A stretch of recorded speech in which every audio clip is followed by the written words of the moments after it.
Así es, vamos a conversar con el doctor Alfonso Zambrano Pasquel el día de hoy. Bueno, siempre es un gusto tenerlo con nosotros. Y bueno, pues ya hacía algún tiempito que no lo teníamos, así que vamos a darle la bienvenida. Hola, ¿qué tal? Buenos días, Carlita y Jaime también. Buenos Gracias días, por doctor. la posibilidad de conversar. Doctor, gracias por aceptar conversar con nosotros en esta mañana aquí en Ecuador en Directo. Quiero empezar esta entrevista con el tema principal que ha sido convocado al doctor Alfonso Zambrano Pasquel como abogado del expresidente Rafael Correa por el supuesto caso de traición a la patria. Denuncia que presentó la ministra de Trabajo, la abogada Ivonne Núñez, y también sobre este linchamiento mediático que se ha dado en contra del progresismo, en contra del expresidente Rafael Correa. Doctor Zambrano, gracias por acompañarnos, bienvenido. ¿Cómo empieza este supuesto caso de traición a la patria? ¿De dónde sacan esto? Perdón, Jaime. Miren, cuando uno revisa material sobre el efecto que tiene y el poder que tiene de demolición incluso los medios de comunicación, yo recuerdo el profesor Ferraioli en uno de sus libros, que se sugiere siempre leer, aparte sobre ecuménica, derecho y razón y principia juris, él habla en un momento dado de los llamados poderes salvajes, y allí incluye el poder de los medios de comunicación. Y un notable filósofo que es coreano pero vive en Alemania, Byung-Chul Han, que tiene una serie de obras, pero entre otros, tiene obras sobre la violencia, sobre carácter, etc. Pero hay una importante que se llama infocracia. O sea, un poco como que la democracia manejada a través de la información. Y cuando personas como yo hemos transitado mucho tiempo en el ámbito criminológico, sabemos que los procesos de criminalización se mediatizan también, de manera que pueden servir en un momento dado para beneficiar con el efecto multiplicador de la buena imagen, aunque no la tenga el justiciable, y a su vez en sentido negativo, condicionando incluso sentencias anticipadas, porque eso es parte de este proceso de criminalización, pero que no solamente llega a las personas, al que se persigue, como en este caso, y sobre eso hay material suficiente. No es ninguna novedad afirmar que al presidente Correa se convirtió en un objetivo casi militar de cierto sector de la comunicación. Eso es verdad. ¿Por qué razón? Porque, ojo, y no solamente al presidente Correa, hay una persona cercana a él en el ámbito de la amistad a la que le terminan pasando la factura, que es la abogada Vivian Hernández, que la asociaban con la idea de que ella fuera como una estratega política, como que fue una estrategia económica, y no, nada de eso es cierto. Es una persona de una gran formación, muy humanitaria incluso, que tiene su propio espacio de trabajo con sus oficinas y que a lo largo de los años ha creado una empresa de asesoría en el ámbito tributario financiero. Y en su momento le ha dado asesoría, por ejemplo, a la Federación Ecuatoriana de Fútbol, a Emelec o a Barcelona.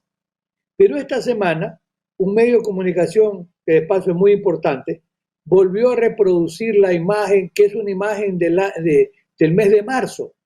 O sea, hay un nuevo director de la UAFE y le ponen la imagen de Vivian y dicen presunto lavado por $770,000. Yo he enviado una comunicación conceptuosa, como siempre, a Ecuavisa pidiendo la rectificación, que probablemente no la hagan porque le resbala.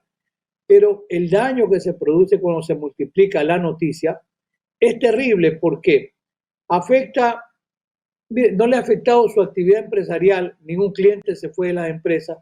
Yo hoy estoy más cerca de las empresas de ella, soy procurador incluso de ella.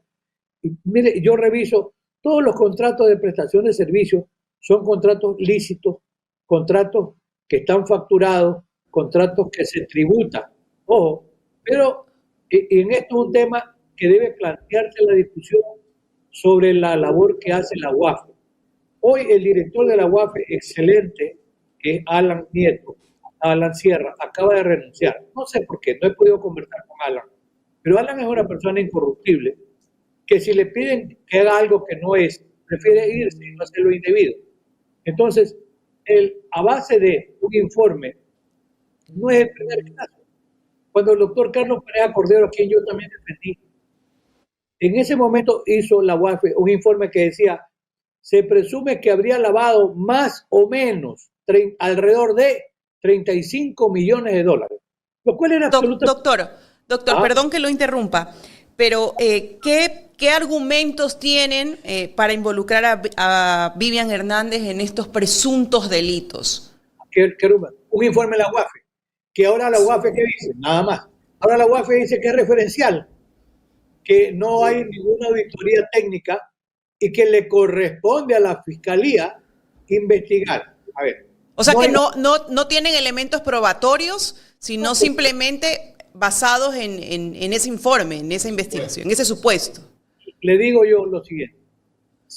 Es creíble un informe en la UAFE cuando tiene un sustento, por ejemplo, en reporte de los bancos. Si Vivian tiene 15 o 20 cuentas, no importa. Pero no hay un solo reporte de alguna operación sospechosa de un banco. Se tributa año a año al SRI. El SRI no ha hecho ninguna determinación tributaria porque asumamos que si usted o cualquiera de nosotros gana un determinado valor y declara menos del valor que recibió, el SRI le puede decir, oiga, no corresponde lo que usted recibió como ingreso a lo que declara, y usted hace después de la determinación tributaria, su sustitutivo y paga. Pero hasta ahora no hay ningún informe tampoco del SRI en ese sentido. Entonces, la UAFE ahora termina, y ahora la Fiscalía está preguntando si con la señora fulana de tal le pagó por compra de cosméticos, de perfumes. Es decir, no, en serio, Carlita, está en ese plano. Llaman a los abogados y menciona una persona muy seria, Lourdes Iván. A Lourdes Iván le llaman y dice, oiga, un momentito, yo soy abogada y soy una abogada que sabe bastante en su área. Y alguna vez la doctora Vivian me consultó si me interesaba un caso, acordamos un pago honorario, hice un contrato, me pagó los honorarios. Y como alrededor de 40 abogados reciben la posibilidad de trabajo sin estar con Vivian, que además ha dado una gran protección a su familia, a sus hijos, están siendo bien educados, pero el daño como consecuencia del poder de la comunicación es terrible. ¿Y sabe cuál es la razón? Que ella tiene una antigua amistad con Rafael Correa, pero que no es una amistad política ni económica. Son amigos porque Correa alguna vez le hizo un favor y ella es muy leal con la amistad. Como es en algún momento dado el presidente Correa también con muchos amigos. Pero ojo, ¿por qué estoy mencionando este tema? Miren, es importantísimo retomar ideas porque, como dijo bien la doctora Porras, estamos ya en fase preelectoral, o ya en fase electoral. El efecto multiplicador de la comunicación. Este es un tema en el que yo le envié a Jaime, probablemente le llegó tarde, una revista que me llegó ahora de marzo del año 2024, de Jueces para la Democracia, que sugiero que hay que revisarla, porque esa revista la dirige el doctor Perfecto Andrés Ibáñez, que es magistrado de mérito del Tribunal Supremo Español. En mi estudio constitucional tuve la suerte de tener como maestro al profesor Miguel Carbonell de México. Y Miguel Carbonell me decía, el mejor juez que tiene España se llama Perfecto Andrés Ibáñez. Y él funda este medio de comunicación que se llama Jueces para la Democracia. Y este último número que me acaba de enviar el profesor está dedicado a este tema del lawfare y a lo que pueden producir los medios de comunicación. Y allí se destaca, ojo, persecuciones como la de Lula da Silva, a la misma señora Kirchner, a Evo Morales, a Lugo y al presidente Correa. O sea, no es que Correa ha ido a buscar amigos para que escriban a favor de él, pero es que es evidente, y estos cuadernitos como el cuaderno de la señora Pamela Martínez, que después ya no lo utilizan, también se lo utilizó en Argentina y se demostró que había falsedad en el contenido. Es decir, ahora, ¿qué es lo que pasa? ¿Por qué? Esta guerra jurídica, que es un término que viene del ámbito militar, quien la acuña es un general del ejército norteamericano, que además es jurista, Charles Dunlap, y él trabaja con el tema. ¿Por qué? Porque en un momento dado, incluso él se quejaba de que el derecho internacional humanitario le impedía, por ejemplo, al ejército norteamericano ser más agresivo en la lucha contra, por ejemplo, los talibanes. Entonces decía algo así como que hay mucho derecho internacional humanitario. Sí. La guerra jurídica es demoledora y hay una guerra sistemática contra el presidente Correa en función de qué. Mire, hay que recordar en la historia no miente. Velasco Ibarra, 5 veces presidente, el velasquismo vivió 40 o 50 años. El peronismo con sus fracciones sigue viviendo en Argentina y les guste o no les guste a muchos, el presidente Correa sigue teniendo un nivel de aceptación siempre muy alto y además, ¿qué es lo que se trata con esta guerra, el lawfare? En el lawfare interviene a veces cuando se habla de la judicialización de la política. ¿Qué significa? Acudir a fiscales, acudir a jueces. ¿Para qué? Para que armen procesos. El mejor ejemplo es lo que ocurrió con el caso Soborno, donde en tiempo récord llegaron hasta resolver un recurso de casación con copia y pega, con citas en alemán, con citas en idioma portugués, con extensas sentencias de 700 páginas que son contraindicadas porque nadie las va a leer. ¿Qué es lo que se buscaba al final? Inhabilitarlo judicialmente para que pudiese postularse a un cargo de elección. Entonces, la guerra jurídica, que es el lawfare, utiliza a jueces, a fiscales y utiliza a medios de comunicación. ¿Para qué? Para que exploten la noticia. Y ustedes saben muy bien, porque hacen comunicación, el efecto reproductor de 1, 2, 3, 4, 5, 10, 20, 1000 es tan difícil luego de desarraigar, porque en el acervo popular a veces habrá personas que digan, pero algo ha de haber, ¿no? Algo ha de haber, no ha de ser por gusto. Miren, yo le voy a recordar 2 episodios en el caso de Vivian Hernández. En el caso Metástasis, ella no está en ningún caso, por supuesto, vinculada de eso, pero el caso Metástasis llegó a decir ese ciudadano que se identifica como estimado, que era un testaferro en Orero, dice, mire jefe, si es que nos va mal, habría que pensar en buscar a la doctora Vivian Hernández porque ella tiene muchas conexiones. Y luego le van agregando conceptos que pueden caer en el ámbito peyorativo e insinuar algo más, como decir la primera dama. Pero hablan de ella en tercera persona, o sea, no es que ella es parte de una conversación. Nunca, no solo eso. La señora que es testigo protegida, que es la principal operadora en el caso Metástasis y en el caso Purga. La señora apellido Salazar se llama Mayra Salazar. Mayra. Ella llega a decir, ya no repitió, llega a decir, es que también se sabe que la doctora Vivian Hernández también habría lavado dinero para Pico, para Colón Pico, imagínense. Entonces, claro, ya no lo vuelve a repetir, pero dejó sembrar, también le ha lavado dinero hasta Colón Pico. ¿A qué se dedica exactamente la señora Vivian Hernández? Un poco para dejarle claro a la ciudadanía, ¿no? Porque se habla de un sinnúmero de negocios que pueda tener ella, pero realmente, ¿cuál es su actividad? Ella tiene dos compañías o 3 empresas que se dedican a dar asesoría financiera y asesoría tributaria. Entonces, si un cliente tiene un problema tributario, le consulta y sobre esto, bueno que hace la pregunta, porque no es que, hoy yo soy procurador, no es que todos los clientes son aceptados. Si un cliente necesita una asesoría, lo primero que se le hace un perfilamiento del cliente. ¿Quién es? ¿Qué recursos tiene? ¿Qué propiedades tiene? ¿Y cuál es el origen de los recursos? Porque cuando se habla de lavado de activos, que es lo que yo le estoy diciendo a la fiscalía y le dije al juez, el lavado de activos tiene que tener un delito fuente primario que aquí no existe, porque son honorarios cobrados por asesoría y consultoría tributaria, que son previo contrato, se paga el valor y sobre el valor se tributa. Son valores declarados. Entonces, al cliente primero se le hace el perfilamiento y en función de eso, si es un cliente que no termina de convencer el origen de los recursos, se le dice pues de manera suave, mire, en realidad estamos hoy muy ocupados, que usted todavía no necesita ya menos en un mes. Pero es una manera de no tomar ese cliente. Entonces, se hace ese perfilamiento con los clientes. Entonces, mire, no menciono por el tema de la seguridad empresarial, porque aquí hay un tema interesante.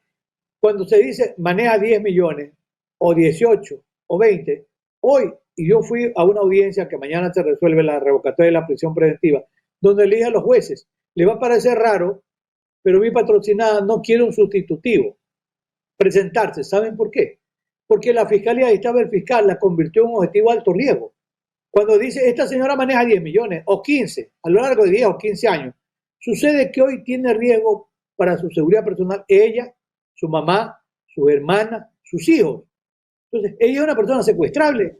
¿Gracias a qué? Gracias al efecto multiplicador que significó este lawfare, esta guerra jurídica, que en el fondo le pasan la factura a Vivian por la amistad con Rafael Correa. Es que no hay otro tema. Y me preguntaba también Jaime sobre el tema de la acusación contra el presidente Correa, a la que le podemos dedicar también el tiempo necesario, Carlita, no hay problema. Jaime. Doctor, ahorita que tocó usted el tema del lawfare y la exposición que hace de personas que se están investigando por parte de Fiscalía y que hacen nombres públicos, que hacen los nombres los publican y hacen linchamiento mediático contra esas personas. Yo creo que, no sé si estoy equivocado, pero a veces creo que Fiscalía podría tener responsabilidad hasta de muchas personas que han sido asesinadas. En el caso de la chica esta que fue reina en Quevedo, candidata a Miss Ecuador, fue asesinada. ¿Por qué? Tal vez porque la expusieron. Puede ser que la estén investigando, puede ser que ella haya cometido un delito, pero la han expuesto, pues. No se sabe, Jaime, porque si ella recibió beneficio económico, por último te lo regalaron porque tenía una relación X. Eso no es delito. Así es. Eso no es delito. No es delito. Pero ¿por qué hay esa exposición por parte de Fiscalía? ¿Qué es lo que pretende Fiscalía exponiendo a las personas? Lamentablemente, no toda la Fiscalía. Yo voy a recordar a un jurista talentoso, fiscal general del Edmundo Durán Díaz. Edmundo Durán era blindado a este tema de la exposición mediática. Y Gonzalo Zambrano. Doctor, más me refiero a esta Fiscalía que tenemos ahora. Estaba haciendo comparación histórica. ¿Ah? El doctor Zambrano, presidente Zambrano Palacio, presidente de la Corte, Gonzalo, cuando lo iban a entrevistar después, él manejó el caso Calderón, pues. Control ex ministro como Jarrín, metió preso a militares y policías. Y cuando le hacían una entrevista, vea, le decía, las providencias hablan por mí. ¡Qué sabiduría! O sea, mi trabajo está reflejado en lo que yo hago, ¿ya? Y cuando tengo que rendir cuentas, lo hago. Lamentablemente, el efecto mediático, sí, ha sido, y a eso hay que decirlo con propiedad, ha sido explotado por la señora fiscal general del Estado. Si ella tiene aspiraciones políticas, eso es legítimo y es válido. Pero yo coincido en que no, primero, se debe respetar al máximo el prestigio, la integridad. Mire, hay la tesis mía de maestría tiene un título subjetivo, que la voy a publicar en poco, Derecho a la libertad de información, de opinión y de expresión, versus derecho a la honra, a la dignidad, al prestigio y a la intimidad. ¿Es un conflicto? Sí. ¿Son principios? Sí. Pero no hay mecanismo de contención. Y el otro día conversaba también con un entrevistador muy serio y él decía, yo no soy contrario a que haya una buena ley de comunicación, que ponga un límite. Y yo le dije, mira, yo siempre he creído también en la autocensura, pero debe haber, funcionarían, a veces no, los colegios de abogados tienen tribunales de honor y el caso Metástasis y Purga pusieron en evidencia un tema. Los principales corruptores terminaron siendo los abogados, con mucha pena, con muchísima pena. El afán de hacerse ricos en poco tiempo terminó corrompiendo, no todos son corruptos, pero algunos jueces y fiscales, algunos que otros fiscales, ¿verdad? Pero fíjese usted, Jaime, mire cómo se multiplica la noticia y se crea, porque el profesor Barata, él hablaba del proceso de criminalización primaria, alguna vez lo comentaba con usted, cuando se dicta la ley, y el proceso de criminalización secundaria cuando la ley se aplica, ¿ya? Y ahí en ese momento de aplicar es selectiva. De manera positiva aprende a unos y es selectiva de manera negativa. Deja de aprender a otros. Por eso es que yo digo que hay un derecho penal, así como se habla del derecho penal del enemigo, el profesor Jacob, para perseguir a los que se consideran incluso opositores políticos. También hay un derecho penal para los amigos, para beneficiarlos, para no tocarlos. Esa es la realidad. Y la Fiscalía, lamentablemente, ha buscado un altísimo protagonismo mediático, exponiendo a muchas personas al escarnio público con la imputación de delitos que aún no están probados y además creando una corriente de opinión equivocada, que en el fondo es perversa, es equivocado, porque crea un preacondicionamiento en la audiencia social que además presiona a los jueces, pues, porque entonces ya la audiencia dice es culpable, ¿verdad? Entonces los jueces tienen que actuar en conformidad con esa presión mediática y eso es malo. O sea, el efecto de este logro de la guerra jurídica, primero es explotado por el poder político. ¿Para qué? Para perseguir a los opositores. Es una herramienta del poder político, el poder mediático. Y ese poder mediático, muchas ocasiones abusivo, destruye honras sin límite. Además, preacondiciona condena porque los jueces están presionados. ¿Para qué? Para condenar, apreciado Aire. Doctor, la sentencia primero empieza por los medios de comunicación, después van donde los jueces, ahí sentencian finalmente. Lamentablemente pasa así.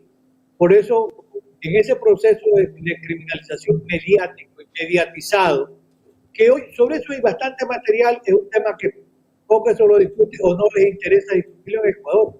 ¿Por qué? Porque tiene un gran efecto político. Entonces, los políticos están en campaña permanentemente y tienen que tratar de liquidar a opositores políticos. ¿Qué es lo que pasa con ese proceso armado, fraguado por supuesta traición a la patria?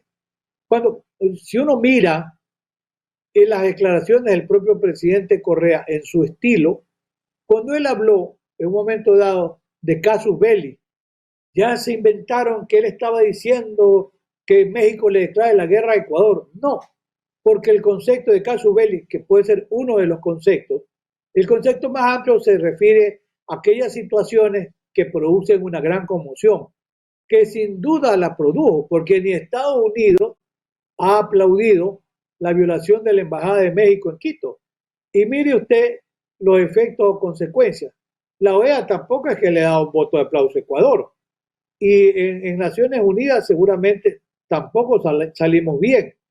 Al final de la jornada y en la relación costo-beneficio, gana Ecuador con una decisión políticamente equivocada de violar la embajada, que no lo hizo ni Pinochet en su época de gran dictador en Chile, que no lo ha hecho Odría, un dictador peruano, en la época en que era refugio, que tenía asilo político Raúl Haya de la Torre. Yo no sé quién le aconsejó tan mal y pésima mal al presidente, no, que era un gran negocio. A la final de la jornada Ecuador termina perdiendo, no hay un tratado de libre comercio con México, México en el mundo es una potencia, en América es el cuarto país. Entonces es un país del que Ecuador se podía haber beneficiado. Lamentablemente se perdió la coyuntura. Lo que están pasando los ecuatorianos que están viviendo en México para poder renovar un documento es sumamente grave. En la relación costo-beneficio, definitivamente el Ecuador no ganó, el Ecuador perdió, querido Ángel. Y a eso es lo que se refiere el presidente Correa, porque nadie ha aplaudido la violación de la embajada. Además que, mire usted que el habeas corpus... Los internacionales han condenado ese asalto que se hizo a la embajada de México. Sin duda, y la presión mediática limitó el verdadero alcance del habeas corpus que le otorgan en el primer nivel los jueces a Jorge Glass. Porque, a ver, ¿el ingreso fue lícito? No, porque de acuerdo con la Convención de Viena, la embajada era inviolable. Ningún juez podía autorizar. Solamente el gobierno mexicano y las autoridades consulares podían autorizar el ingreso y lo negaron. Consecuentemente, primero, el ingreso fue ilícito, que es lo que ha cuestionado y ha criticado el presidente Correa. En segundo lugar, la aprehensión del ex vicepresidente o vicepresidente Jorge Glass fue también ilícita y arbitraria. ¿Por qué? Porque él gozaba... Eso lo dice el habeas corpus, ¿no? Sí, pero no quieren reponer el estado anterior por la presión mediática. Es que no hay otra razón o causa. Porque, a ver, reponer las cosas al estado anterior, ¿qué hubiese significado? El señor tenía la calidad de asilado político, hay una convención de asilo, hay pronunciamientos del sistema interamericano con opiniones consultivas solicitadas por Ecuador sobre la aplicación del derecho de asilo, que es un derecho humano. Así está reconocido por el sistema de la Corte Interamericana de Derechos Humanos. Pero retrotraer significaba dejar las cosas en el estado anterior. Y el estado anterior era que Jorge Glass tenía la calidad de asilado y lo que tenía el Estado ecuatoriano era darle el salvoconducto o negárselo, como ha pasado en otros casos, pero no violar la embajada, tomarlo preso, porque esa última posición fue absolutamente ilegal y arbitraria. No quisieron los jueces, ¿sabe por qué? Por la presión mediática. Fíjese usted lo negativo que resulta este círculo de lawfare persiguiendo a personas por razones estrictamente políticas. Y las consecuencias están allí. Ya claro. Los tribunales internacionales seguramente condenarán también. Doctor, pero los medios de comunicación en nuestro país lo han blindado mediáticamente al presidente de la República, pero los medios internacionales han develado todo lo que no debió hacerse o lo que no debió hacer el gobierno ecuatoriano. Han expuesto todo.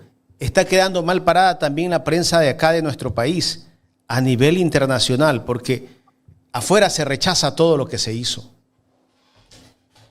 No solo eso, sino que paralelamente, más allá de los desaciertos que se dieron en ese momento, sigue siendo una quimera hablar de Plan Fénix cuando la inseguridad aumenta día a día. Yo no sé, yo le escuché en un momento dado a la señora ministra, ahora del Interior de Gobierno, que habían bajado, habló de una cifra pero increíble, el nivel de muertes violentas, luego se rectificó. Pero, apreciado Jaime, en este mes, en un mes, muertes en Manta, 6, 8, Guayaquil 10, Durán 8, 10, en Santa Elena, en la zona de Chanduy, abarrajaron a la familia Pizarro, 8 muertos, no sé cuántos heridos, están matando policías. Entonces, solamente le doy un tip, Jaime. Ahí la única respuesta es que están focalizados los sitios y lo conversamos en algún momento con usted, el coronel Pazmiño ha hecho un gran trabajo. Ahí están lo que él llama santuario, 28-30. Tienen que haber allí instalados cuarteles militares policiales, fuerzas de tarea conjunta, de manera permanente. ¿Cuánto les cuesta crear un cuartel? 2 semanas, pues, Jaime. Y allí tienen que estar con armamento, con apoyo logístico y trabajar 24/7. No deben salir de esos lugares. La entrada de la 8, La Prosperina, Mapasingue, Sociovivienda, Durán. Sí, están focalizados los lugares de mayor riesgo y allí tiene que haber un trabajo permanente y sostenido del Ejército y de la Policía Nacional. Si no, el tema, la verdad, que no hay mejores respuestas que esa. Más allá de que no se ha militarizado tampoco ni puertos ni aeropuertos, ya no sabemos ni qué cantidad de droga estará saliendo por el aeropuerto. Doctor, ¿usted cree que existe el Plan Fénix o simplemente es una quimera? Fue anunciado como parte del show mediático, ¿no, verdad? Con unos muñequitos, este es el Plan Fénix, pero no estaba armado el Plan Fénix, porque no se sabe. Si se le pregunta al propio presidente cuánto cuesta, no sabe. Entonces estamos esperando la ayuda que nos llegue. Doctor, y a propósito de esto, perdón que interrumpa, la ministra de Gobierno, Mónica Palencia, la semana pasada salió a solicitarle a las empresas y a las personas naturales que quieran apoyar a la policía, que quieran contribuir con la policía, que lo pueden hacer y que van a tener a cambio un beneficio tributario o un incentivo tributario. Y el dinero del aumento del IVA no era para la seguridad. ¿Qué está pasando?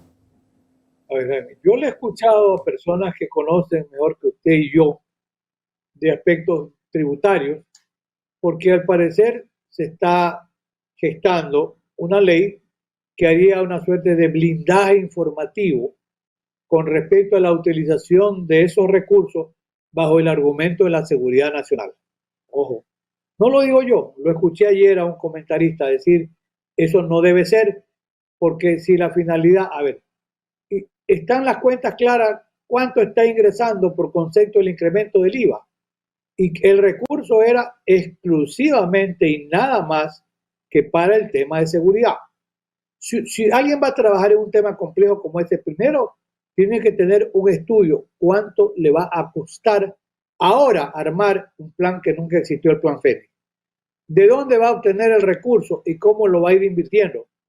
Y yo reconozco que hay una ayuda importante que está propiciando incluso el propio gobierno de Estados Unidos, que tiene un proyecto de inversión que es para 5 años, de algunos miles de millones de dólares, pero que va a ir siendo de a poco, pero que sí sirve, porque mire, Jaime, el perfil costanero, y estoy hablando de la provincia de Santa Elena, sigue saliendo la droga, y yo sigo cuestionando y digo, allí hay unidades del ejército, de la marina y de la aviación. La aviación no tiene que hacer volar los aviones, basta que haga volar drones, pues Jaime, drones modernos suficientes, y las lanchas de la marina pueden salir o no, pero sigue saliendo droga por Chandú y por Santa Rosa, por Anconcito, y si no quieren por Manta, y si no quieren los pescadores los matan. Entonces, la verdad es que la seguridad no está siendo bien atendida, y eso no hay nada en contra del gobierno en absoluto, porque nos interesa el país, no el gobierno. Pero el gobierno es un fracaso en el tema de la seguridad, que además desincentiva cualquier inversión foránea. Tendrán reserva para venir al Ecuador, donde ha decrecido en alguna medida la industria del secuestro, también hay que admitirlo, pero en cambio la industria de la extorsión sigue vigente, porque como bien dicen personas que saben mucho, en el Ecuador se quedan entre 50 y 60 toneladas de cocaína por año, que son para el consumo interno y para la venta interna. Entonces, cuando yo le escucho, por ejemplo, decir en una última entrevista al alcalde de Guayaquil, Aquiles Álvarez, que van a invertir, que el proyecto es invertir en el tejido social. Sí, van. No sé desde cuándo, que ya está haciéndolo, ojalá. Pero eso es una tarea del gobierno, porque si usted no trata de recuperar el tejido social, que es, como yo digo, el ejército de reserva de la delincuencia organizada, que sirve para armas, que sirve para drogas. ¿Por dónde ingresa la droga? Por Colombia. ¿Por dónde ingresan las armas? Por Perú. Entonces, no hay cómo controlar, no hay efectivos, pero sí los hay, pero no hay un plan real de protección de fronteras. Entonces, es claro que el gobierno está debiendo y el aumento de la criminalidad es notorio. Pero esto, insisto, Jaime, no es una queja contra el gobierno, sino contra la falta de seguridad que el país reclama. Claro. Hay que controlar fronteras, doctor, puertos, aeropuertos.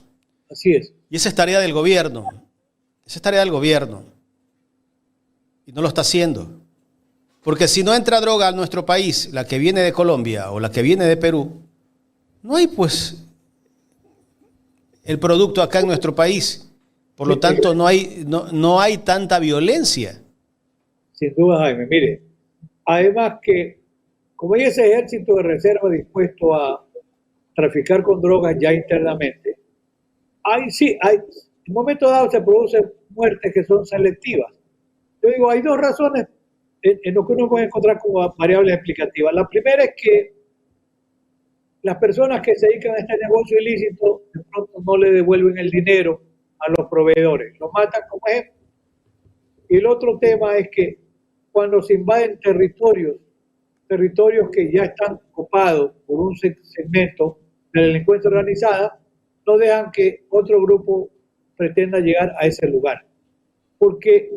Y el tema de la cárcel, nos acordamos de tiempo en tiempo, pero la cárcel ha sido realmente desmantelado, me refiero al armamento.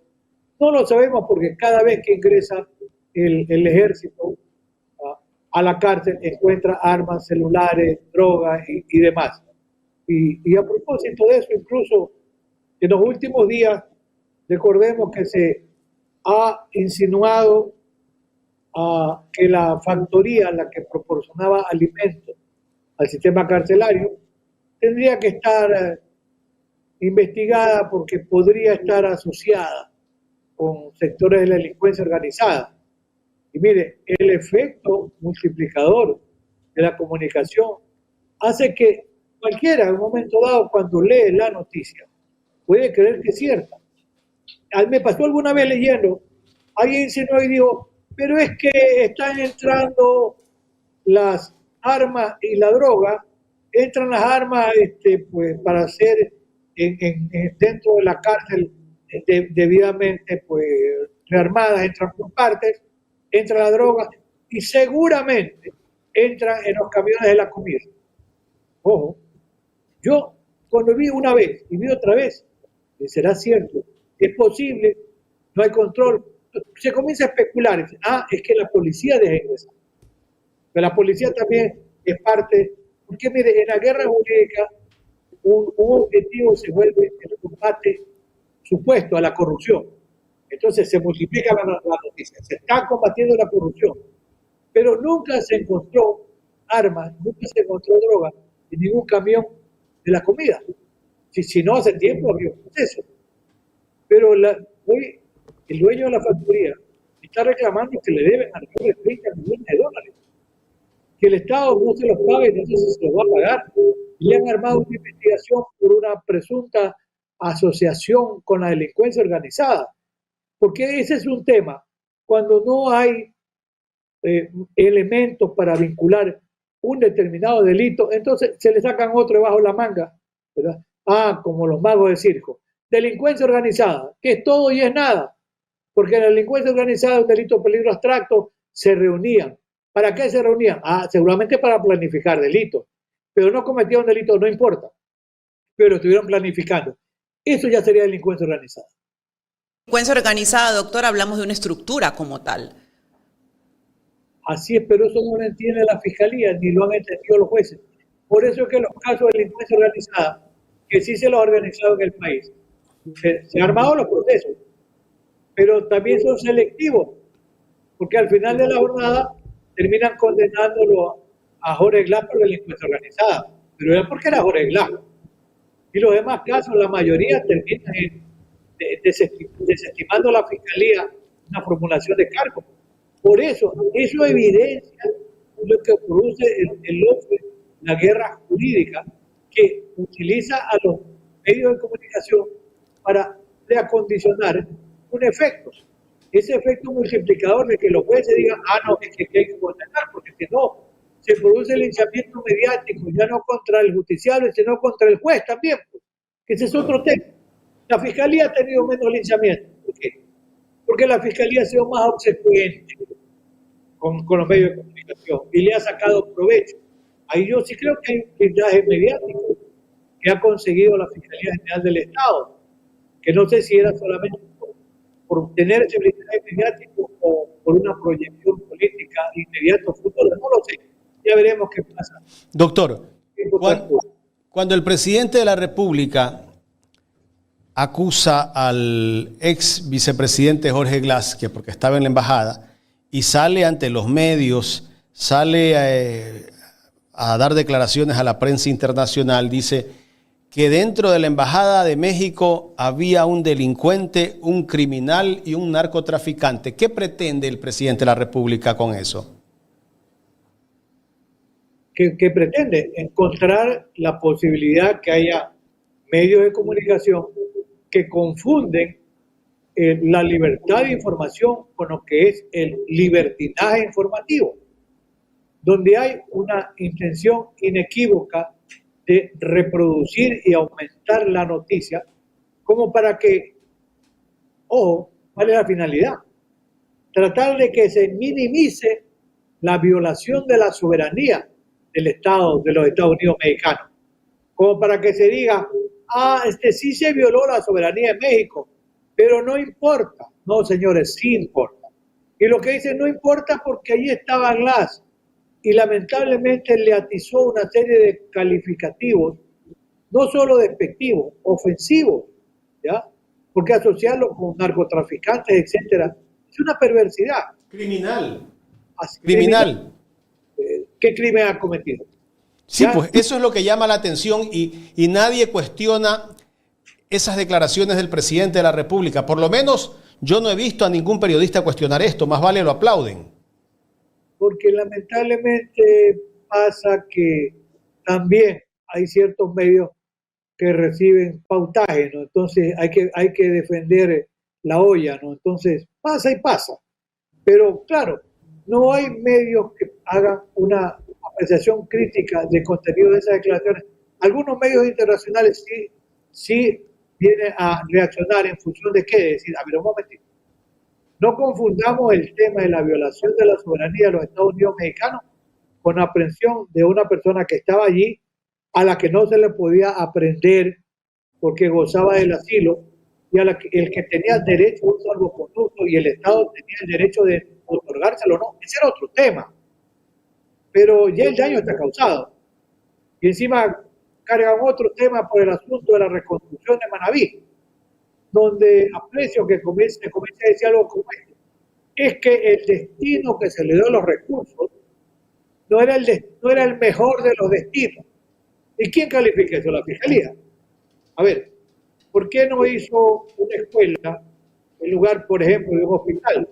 ¿O por qué no construyó una vivienda en lugar de reconstruir escuelas?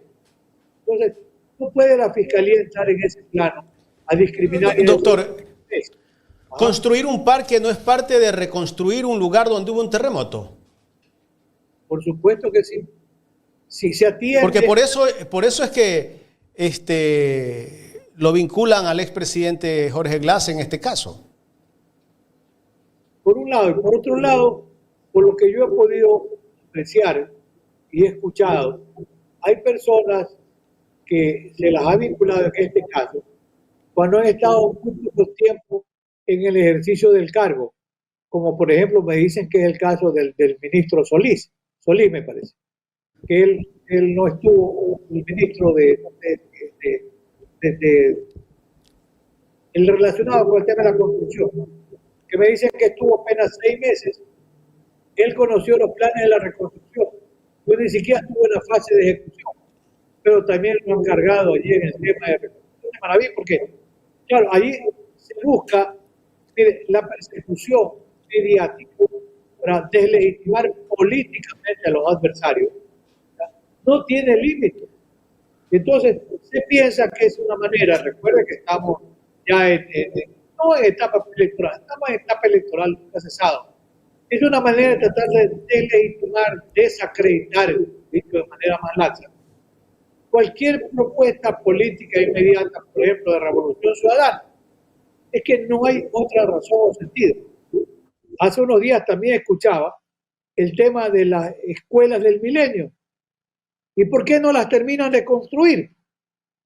Y ahora dicen, no, no vamos a hacer escuela, no la vamos a terminar porque vamos a crear un cuartel militar o policial. Perdóname.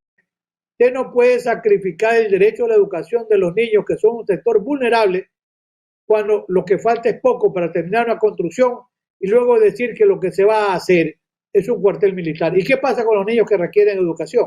Se quedan sin educación. No hay punto de comparación entre la importancia de un cuartel militar y terminar de construir una escuela. Y muchas escuelas están abandonadas y se han ido deteriorando. ¿Qué ha pasado también con sitios como cuáles? Como los centros de alto rendimiento. Es que el país no puede tener una memoria tan corta. El éxito de tantos deportistas ecuatorianos y ecuatorianas es que tuvieron un espacio para poder desarrollar sus destrezas y habilidades y tenían apoyo. Entonces, eso como que es gran idea que se destruyan también esos centros de alto rendimiento. ¿Por qué? Porque fueron construidos por Correa. Alguna vez, un entrevistador de mucho fuste, que alguien le dijo, oye, entrevístalo a Alfonso Zambrano. Y contestó lo que le voy a repetir. No, yo no lo voy a entrevistar porque es correísta. Entonces yo le dije a este amigo, bueno, este señor que se ha hecho tarado de viejo. Yo con mis defensas penales, yo no estoy afiliado a ningún partido político. Yo alguna vez defendí, y recuerdo con mucha honra, al expresidente León Febres Cordero. Yo no soy social cristiano, pero claro que tengo una buena amistad personal con Jaime Nebot. Ese es otro tema. Pero fíjese usted cómo se asocian las ideas, es que hay que quitarle cualquier espacio Y por eso se termina incluso persiguiendo personas amigas, como es el caso de Vivian Hernández. En un momento dado puede haber persecuciones también a los abogados. Hoy, no sé, no lo hay, no sé. Yo cumplo... De la división que hay actualmente en la sociedad, doctor.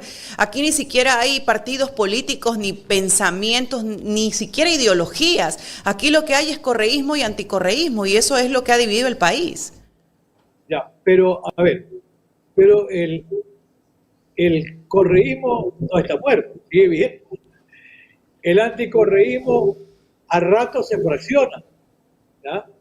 Porque, por ejemplo, ahora no sabemos, se dice que Jan Topic no va a ser candidato social cristiano, iría con su propia agrupación. Es un poco complicado, porque hay que admitir, nos guste o no, que el Partido Social Cristiano tiene una buena estructura, además de organización de mucho tiempo. Porque, mire, en el juego político uno escucha temas incluso como este. ¿Cómo se desacredita hoy? Y lo dijo la doctora Porra, me parece, hace un momento. ¿Cómo se desacredita la actuación de la señora vicepresidenta, de la doctora Abad, que fue a Israel?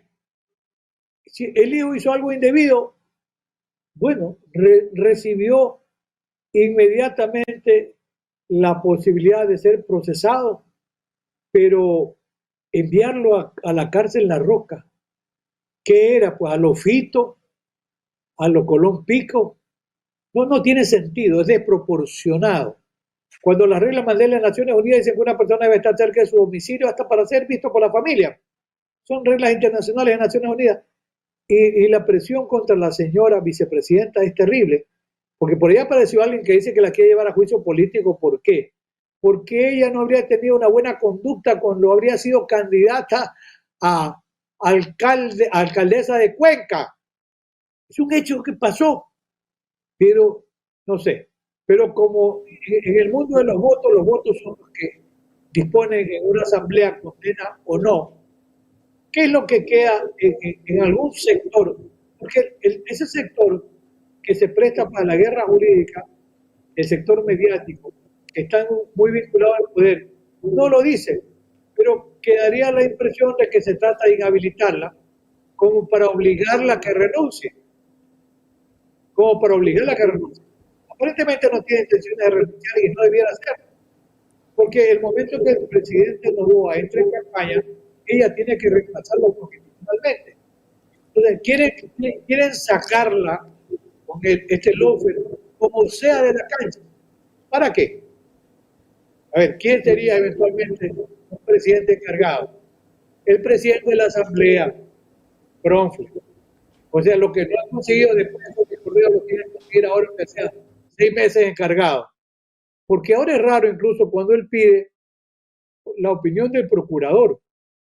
Ya el presidente de la Asamblea conocía del estado de embarazo de la señora fiscal. O sea, daría la impresión como que este era un juego prearmado. La decisión, yo he dicho, es legítimo, sí. A nadie se puede obligar a que vaya, si está enfermo, está inhabilitado, pues no irá. Pero el hecho cierto es que el proceso de fiscalización política, que es un mandato constitucional y que quienes están en el ejercicio de la función pública tienen una obligación de rendirle cuentas al país. ¿Ante quién? Ante el juez natural de las cuentas políticas, que es la Asamblea Nacional. Pero ya no se dio. Pero en el otro tema, ojalá que la señora vicepresidenta no renuncie, porque legítimamente a ella le corresponde ejercer la presidencia de la República temporalmente mientras dure la campaña del presidente Noboa. ¿Qué podría pasar si la vicepresidenta le toque asumir la presidencia de la República? Porque al parecer el presidente Noboa no sabe qué hacer en este momento, ¿no? Está buscándole la quinta pata al gato para intentar sacarla de la vicepresidencia. ¿Qué podría pasar en esos 45 días o 90 días? No sé cuántos meses o días son los que tiene que asumir la vicepresidenta, pero en todo caso, ¿qué podría pasar allí? Yo no sé en realidad, pero el hecho cierto es que ella legítimamente tiene que asumir la presidencia.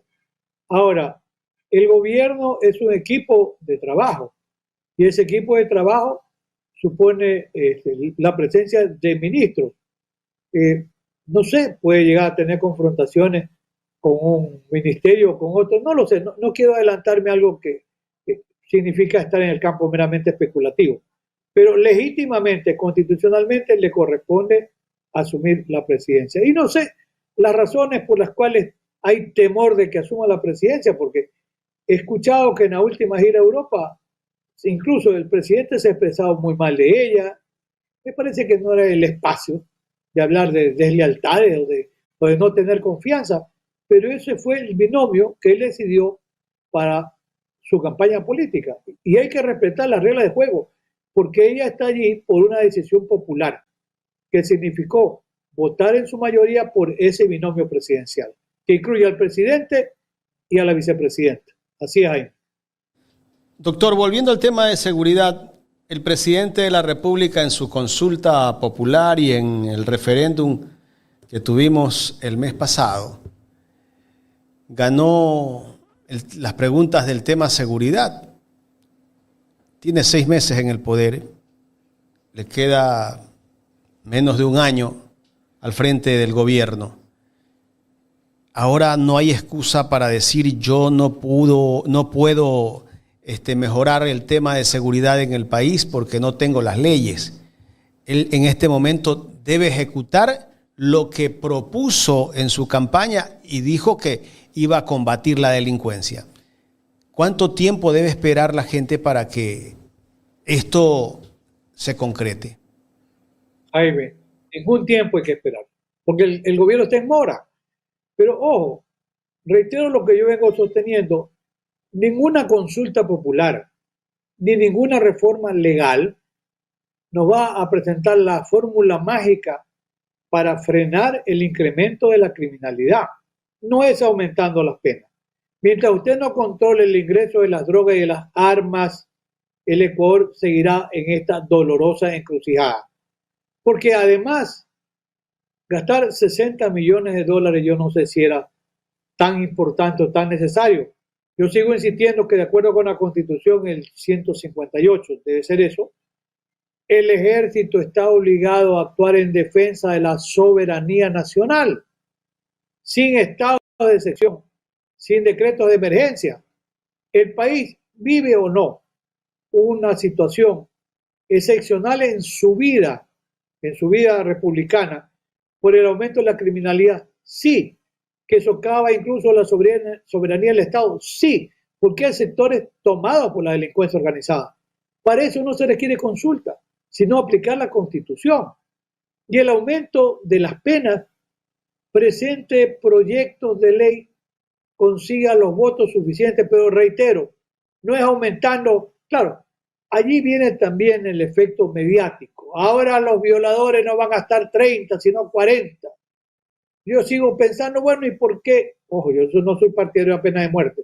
¿Y por qué no entonces la pena de muerte? Entonces hay que castrarlo, hay que incinerarlo. No. Sí, Lucio Gutiérrez. Así es, pero es que no es así. Pues. Sí, el presidente Gutiérrez debe ser inteligente en otros temas, pero en esto no, se equivoca de calle. Pero entonces, mire, no hay un plan real de política criminal que tenga que ver con la seguridad. Si es que algunos de los ministros están allí porque son amigos del presidente, pero no cumplen su rol, yo sigo insistiendo. Mándelo de embajador a Alemania, a Estados Unidos, a Francia, a Italia, a España, becado, pero que haya personas profesionales entendidos en el tema de seguridad. Además, mire, en el Ministerio, me parece del Interior, se lo convocó, que sería interesante, Jaime, ya invitarlo. No sé si alguna vez usted lo ha entrevistado al doctor Hugo Acero. ¿Ya? Hugo Acero tenía, no sé si sigue, un contrato de prestación de asesoría y consultoría con el Estado ecuatoriano ahora. Porque Hugo Acero trabajó mucho con el tema de la seguridad en Colombia, en Medellín, en Bogotá, y con la seguridad en el tema carcelario. Sería bueno preguntarle a Hugo Acero, bueno, ¿y qué pasa con sus proyectos? ¿Qué está haciendo Hugo Acero en el Ecuador? Porque era una de las personas más calificadas y fue un acierto verlo convocado. Pero cuidado, porque cuando hay ministros que no tienen idea de para qué sirve la cartera que le han asignado, ni lo va a escuchar al asesor, que puede pasar con temas de defensa, que puede pasar con temas de inteligencia.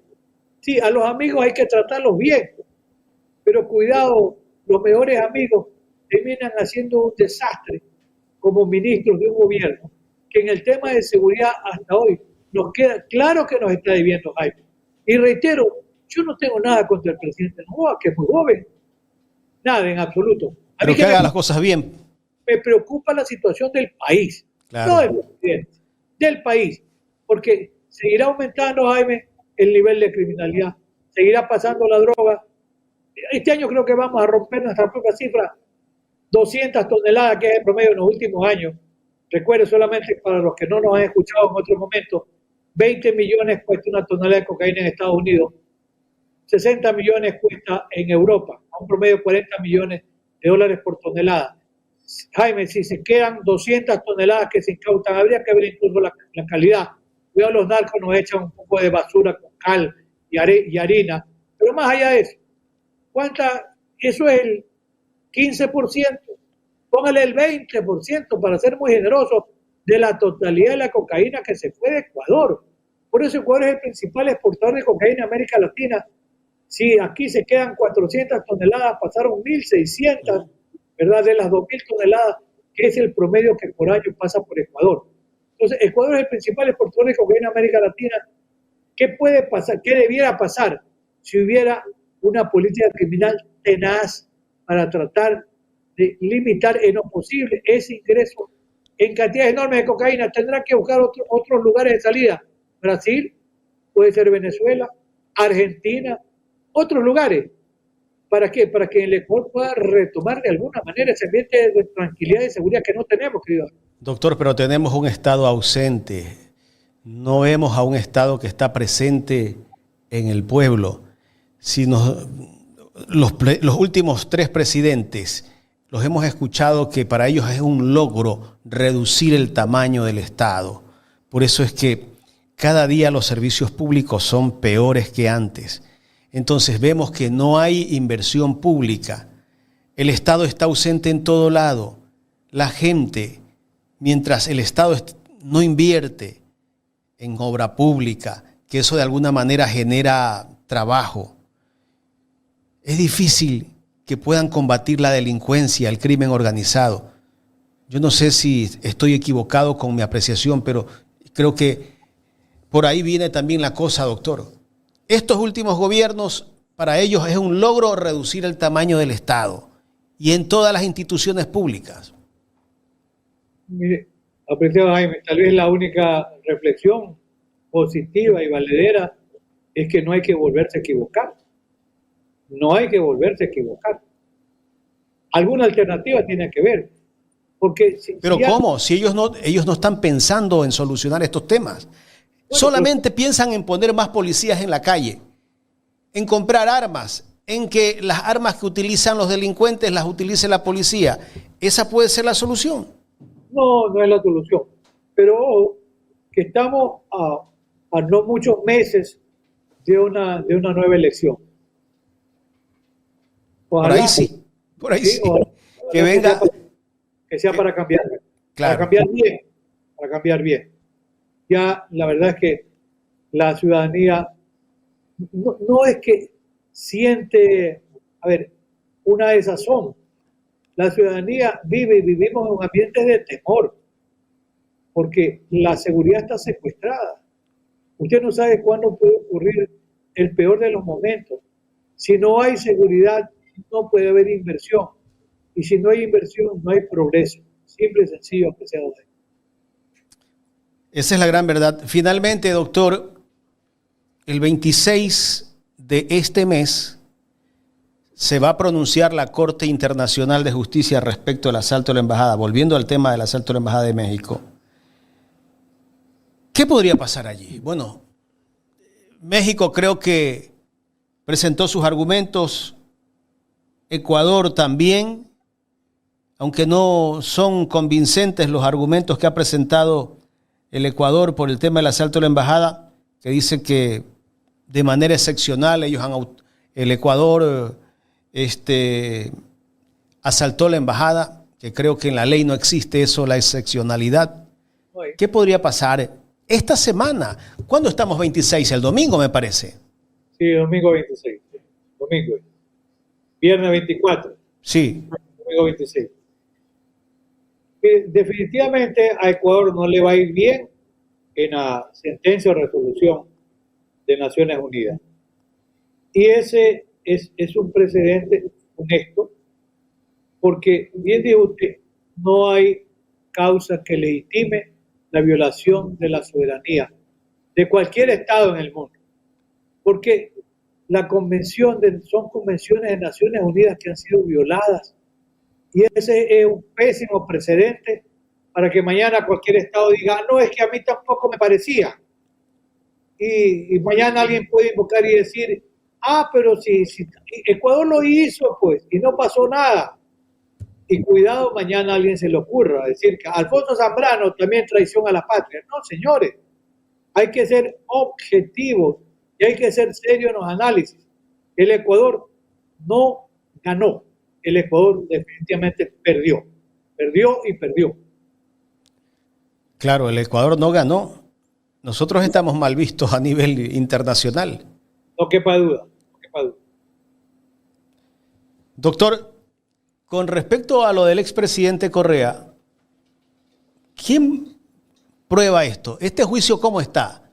Empezó... No hay juicio. Hay una denuncia que hizo la señora ministra de Trabajo, aunque ella dice que no lo hace como ministra, sino como ciudadana. Pero recuerde usted qué pasa después, que el presidente Noboa la felicita por la denuncia.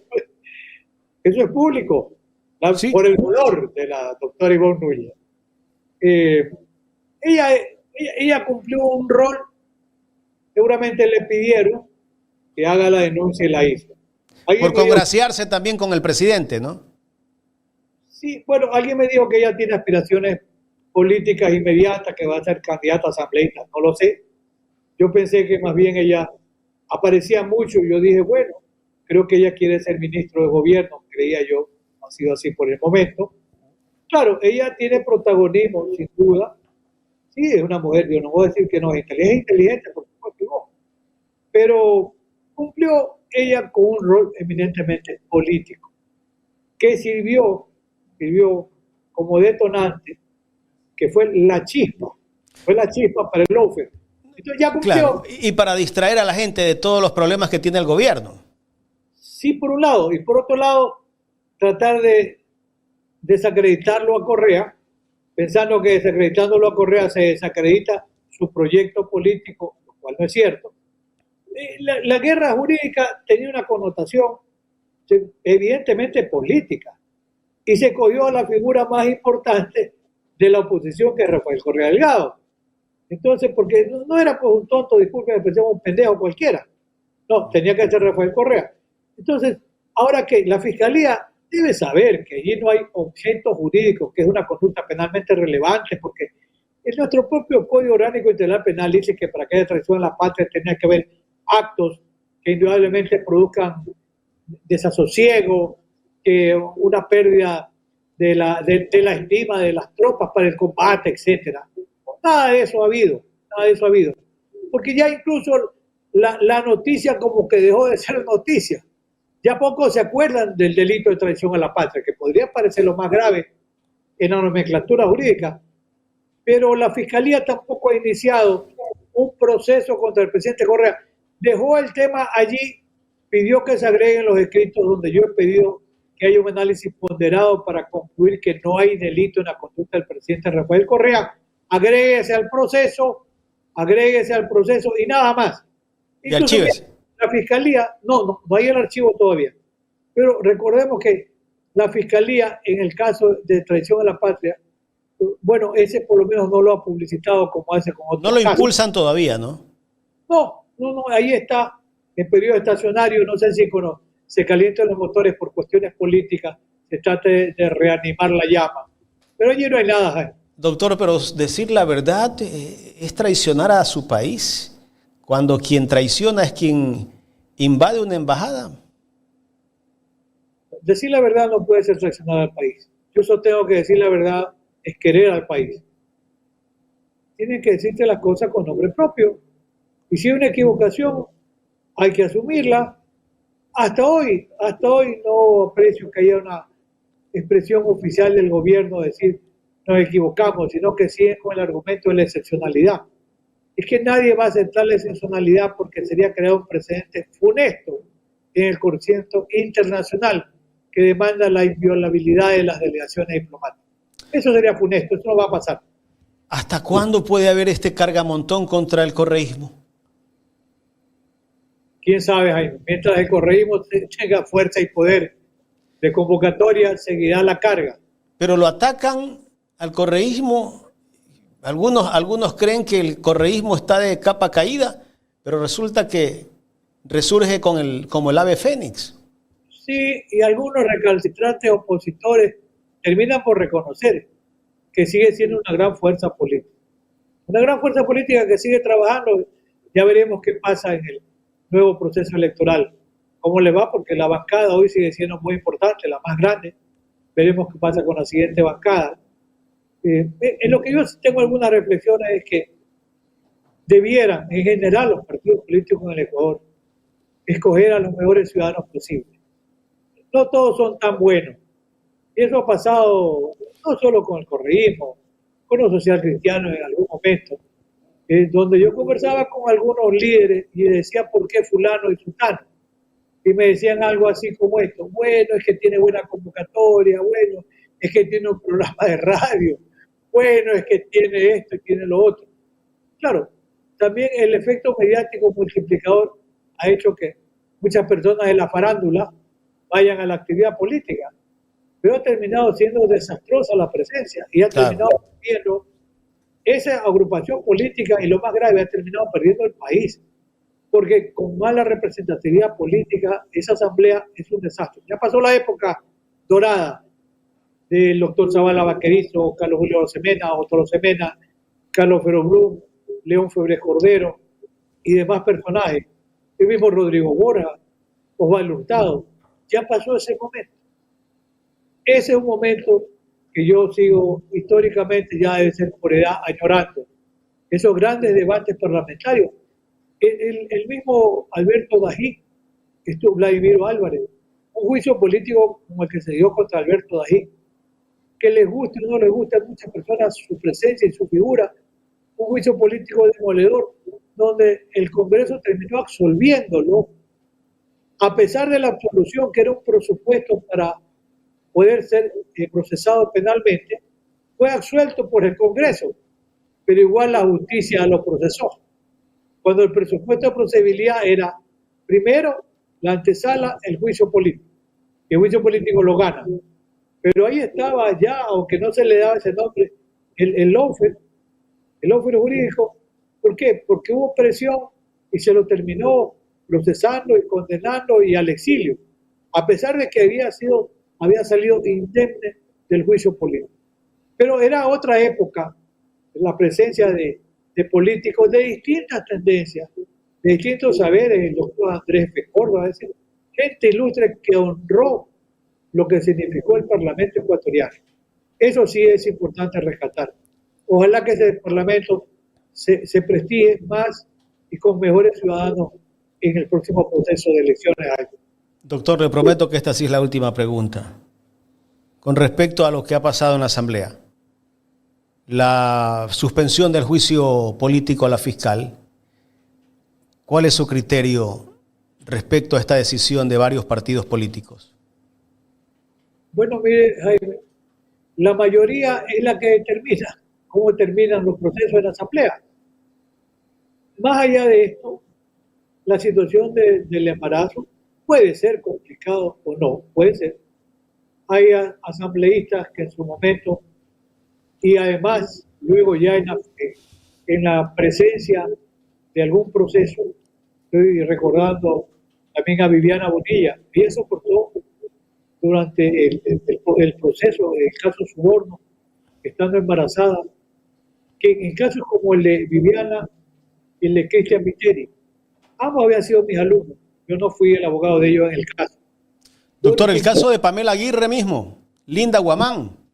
Bueno, pero fíjese usted que soportaron la arremetida política en estado de embarazo. Hoy en realidad se montó la estrategia armada por el propio presidente Cronfle de consultarle al procurador. Yo prima facie sostengo que no son funciones propias del procurador atender consultas como esa. La Asamblea es un órgano de la función pública, independiente y autónomo, que podía tomar libremente sus decisiones, pero se fueron apalancando con el procurador. Lo que hace un momento escuché, yo no conozco el detalle, es que dijo la doctora Porras que la recomendación médica habla de un reposo de pocos días. Yo no sé si, yo no he leído el informe médico, que debe haber un informe médico, pero son hechos ya consumados. Se armó la estrategia. Pocos días antes, la señora fiscal general del Estado había estado en la asamblea con mucho vigor, con mucha vehemencia. Eran pocos días antes de este último suceso, ¿sí? Y allí respondió y se fue cuando quería irse. Es una situación que sí merece algún cuestionamiento, que no se había anunciado la presencia del asambleísta, ex asambleísta Ronnie Aliaga. Entonces, un juego limpio, tenía que haberse anunciado y no se lo hizo. Pero en fin, también es hecho pasado. Y dijo, me voy. Pero es obligación de los funcionarios públicos rendir cuentas. Sin duda, la señora fiscal general del Estado se va a rendir cuentas a la Asamblea. Pero la historia no ha terminado. Parece ser que ella no va a ser candidata en el próximo periodo porque así lo dijo. Dijo, para el 2025 no voy a ser candidata. No dijo si después quiere ser candidata. Entonces, ¿por qué ella puede ser llevada a juicio político en la nueva legislatura? Y al presidente tampoco le conviene que sea candidata, ¿no? No, además que ella estaría en principio, no, porque ella tiene un buen blindaje mediático. Eso hay que reconocerlo, nos guste o no la idea. Sí. No tiene en absoluto me en desafecto, cada uno se gana su espacio y sabe la estrategia que utiliza para ganárselo.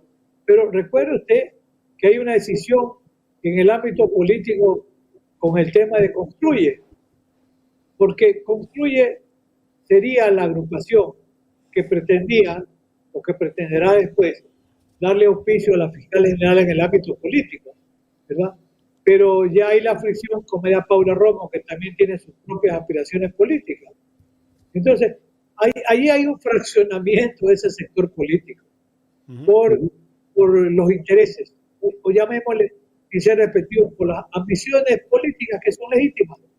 Entonces, el presidente tiene un fraccionamiento con Construye, con Media Paula Romo, y bueno, la señora fiscal por ahora ha dicho que ya no va a ser candidata, no va a estar en el juicio político, pero la próxima asamblea sí la puede llamar a juicio político. Doctor, quiero agradecerle por su tiempo en esta entrevista. Usted, Jaime, siempre usted ordena, dispone. Mi afecto hacia usted, hacia Carlita también, éxito siempre. Y ha sido muy agradable esta conversación, que ha sido un poco larga, Jaime, pero está bien, ha sido bien utilizado el tiempo. Gracias a usted. Gracias.